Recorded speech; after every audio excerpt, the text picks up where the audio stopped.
Hello ladies and gentlemen, welcome to a Paragon Guide. I am Sylphin. In this video we are talking about the general gameplay in Monolith. What has changed from Legacy? What are some important things that you need to know?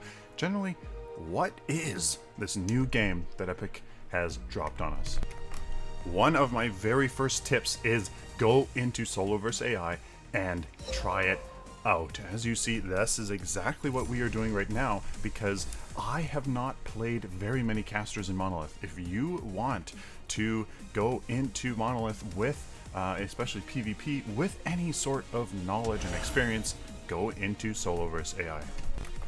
The next thing that I suggest is the new team composition. There is basically, I would say, ladies and gentlemen, a meta around casters. I actually suggest, me personally, a 3-caster team. I do believe that is what the meta is at right now. You have your Ranger, of course, and 2 solid casters that I suggest are Gadget and Howitzer. The 4th member of the team is going to be a control caster, either the Fae for that ultimate or Gideon for his ultimate. That's just what I'm suggesting. And then that 5th one has to obviously be that that jungler. That is what I suggest for a team comp. Ranger, probably a Murdoch. His long armor loss seems to be very powerful, followed by Gadget Howitzer, then a Gideon or the Fae, and then a jungler, which is going to have to be quite tanky, so I would suggest Rampage. The next thing I want to mention is this early game, that first 3 card points. Now, I want you to think about using mana potions, health potions, and your Scout's Ward much more than ever before.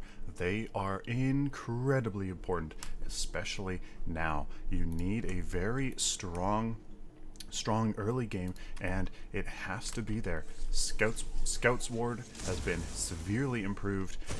Your mana potion, so many people require mana now, and that health potion, obviously, to keep you alive. The next thing is definitely the roles in lanes. Lanes have been much more specified via their terrain. They are much more role dependent, and you can't go willy-nilly into any lane that you want to. Right lane is for a ranger and a support, whether it be a traditional support or a support tank. Mid lane is definitely for a caster. That off lane, if you're going to go with my suggestion for a team comp, is also your other caster as well, with somebody with great escapes there in the left lane in order to deal with that 1v2 nature. You're going to have to do that. You can't go willy-nilly and do whatever you want in terms of gameplay and role mechanics.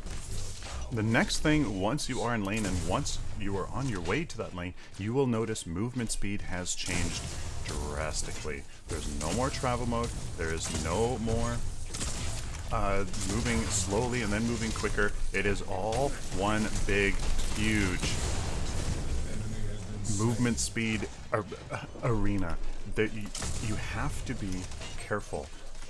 There are penalties for moving backwards, for firing, for moving to the side, so it is very easy for somebody to simply stop attacking, move in your direction, and then start attacking you. And because there isn't travel mode for you to just easily slip into, you need to be careful. Monolith is so lethal, and you need to account for that in your gameplay. You have to position carefully.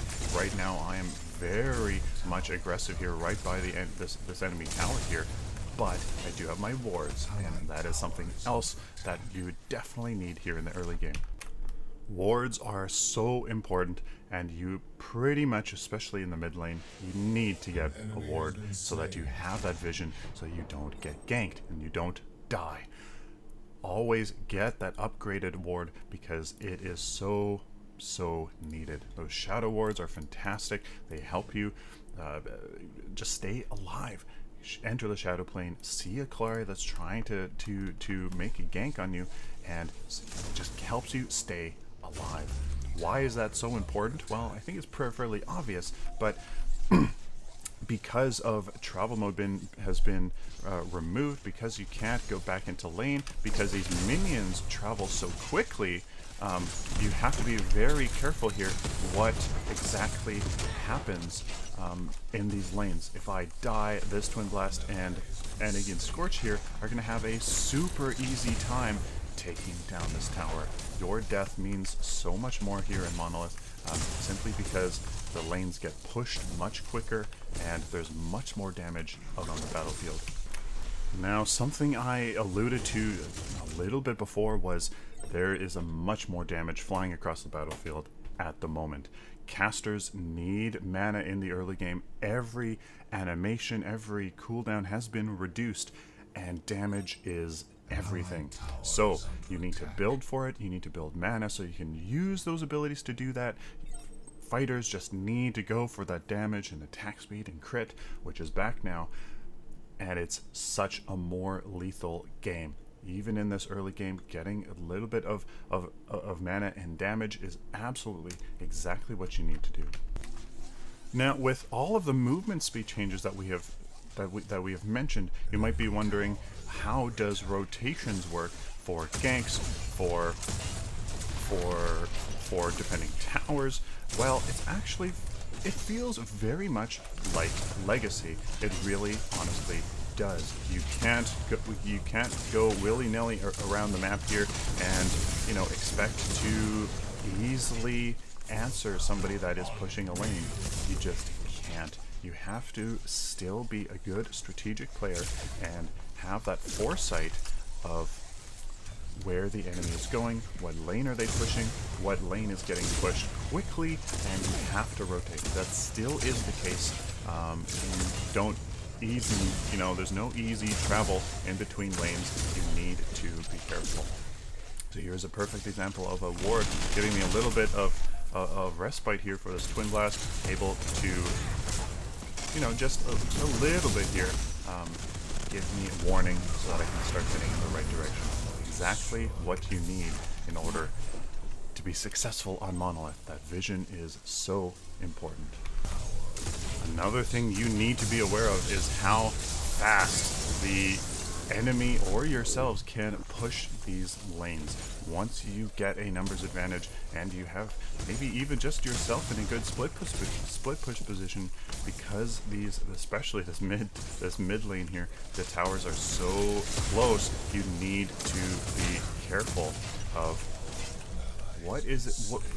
who is there, how fast are they pushing those lanes, because they can push them so quick. You really have to be in a proper position, or else the enemy can get so much done. Death means so much, as we've already mentioned, and it's quite scary how quickly the tide of battle can change on Monolith. Another deadly aspect of Monolith you need to be aware of is the jungle. These fog walls here, guys, disrupt your line of sight and provides an excellent place for people to gank, for people to come around and flank you. It is dangerous here in the jungle, and you need to be careful. You need to study the jungle also, because it is much more complicated, in my opinion, than Legacy's jungle. There's many more little nooks, crannies, little pathways through the jungle that you need to be aware of. It's sometimes quite a difficult, time to be like, where is the enemy? Where are they going to come? Because it is quite hard sometimes to really kind of get a good idea of where can I be ganked, where is the enemy, and what's their possible route to come and gank me. So I have mentioned already the ebb and flow of Monolith. It is much more back and forth than ever before. You have the complete ability to come back in a match, to push a lane quickly, to get a tower pick, and because of a new mechanic, once one of your tier 2 towers have been taken out, your jump pads from your base to your inhibitors are deleted, are deactivated. The comeback potential is absolutely there. There is so much ebb and flow to Monolith. It is really quite satisfying. The game can be in anybody's ball court at any moment, and you kind of need to get a sense of what that really feels like. How fast can you come back? How do you come back? What is that one lane, that one area where you can push, force a team fight, get a pick, have a numbers advantage, and then really easily push down that lane and have some fun with it. And that is pretty much it, ladies and gentlemen. That kind of summarizes the overarching gameplay of Monolith. It's deadly, it's fast, it's punishing, but it's also highly rewarding. It's very much like Legacy in that you have to position very, very carefully and deal with enemy pushes down the lanes. You can't easily respond to errors that you make, so you still have to be very strategic. Lots of damage coming out from pretty much everybody except supports and tanks. Strict tanks and strict supports. They need to have that mana to do their controlling abilities, their protective abilities, and then those tanks need that tons of health and armor in order to just stay alive and try to just be that body for their team. Other than that, there are of course many things that there are tons of guides out there about, and please go and check those out for a more in-depth look into the various aspects that make up this overarching gameplay that we discussed in this video. Thank you very much. Please like this video if you like it, dislike it if you dislike it, share it with the community, and of course subscribe. If you guys, like this content, found it useful, thought maybe it was a bit of a glimpse into the core gameplay mechanics of Monolith, please subscribe so I can do it for you in the future. Till next time, like always, stay optimistic and positive.